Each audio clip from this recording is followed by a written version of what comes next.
second biggest takeaway of this film, and maybe the final biggest takeaway from this film for me, is Benny Safdie.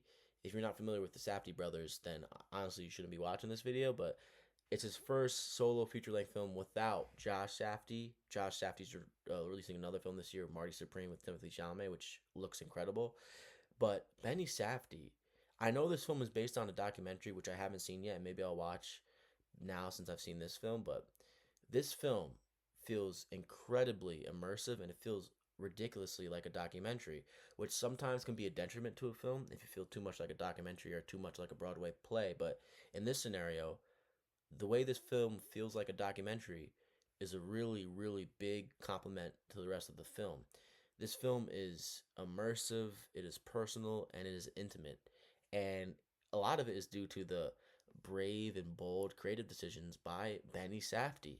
And you have to big up Benny Safdie here. The camera work in this film is tremendous, and it's one of the best parts of this film because sometimes by how the camera moves in this film, it kind of feels like you're a fly on the wall in Mark Kerr's life, or you're in the room with Mark Kerr and Dawn when they're arguing and having these tremendous and intense arguments. And I really appreciated that. And also, the atmosphere in this film is beautifully done. The atmosphere is something hard to nail when it comes to Pride's organization, because Pride is one of the most extravagant organizations ever through any sport. The events they used to hold, if you look up some of the events they used to do on YouTube and, UFC Fight Pass, the events they used to hold and how they used to entertain the crowd in between MMA fights and even during MMA walkouts is something a sight to behold, even if you're not a fan of MMA. And Benny Safdie beautifully conveys that experience that everyone experienced during Pride.